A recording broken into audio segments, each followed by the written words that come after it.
There are four major ways that nasty germs called pathogens can spread between humans. Direct contact occurs by breathing in a cough or sneeze, or kissing or touching an infected person or animal. Indirect contact occurs by touching an inanimate object, like a doorknob or table, that has previously been in contact with an infected person.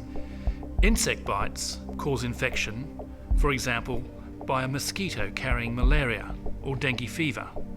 And when the mosquito bites the next person, they pass the pathogen on.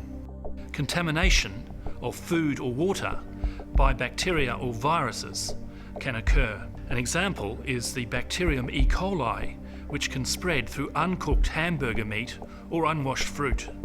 There are four main ways in which pathogens are transmitted, and here in the lab today I've got some friends to help demonstrate how that happens. The first method of transmission we are going to look at is direct contact. Now there are several people here.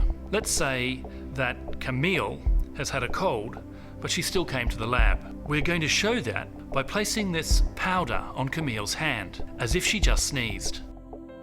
Now Camille is friendly and likes to shake everyone's hand in the morning. What's going to happen to all of her germs as she does that? How many people now have Camille's germs? This is how direct contact works. What about indirect contact? Take a look at what happens when Adam lends his pen to Camille. What has happened to the germs? Well, the germs are just on their hands.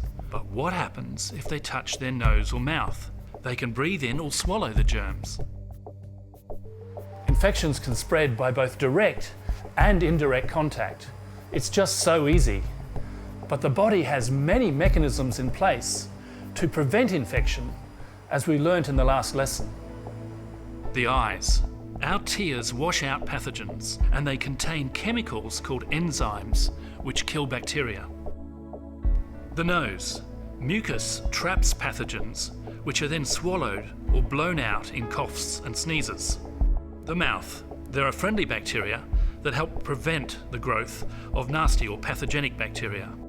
Also, our tonsils have white cells, which help fight infection. The lungs have a mucus lining that traps pathogens, and a clever sweeping mechanism on cells called cilia, which push pathogens up and out of the lungs. The stomach has an acid lining which helps to sterilize the incoming food. The acid is called hydrochloric acid. The intestines.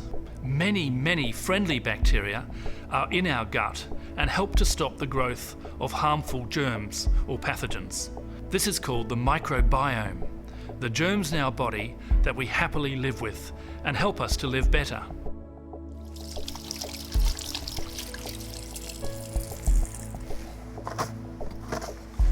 But these only work to a certain level. We need to do our bit too.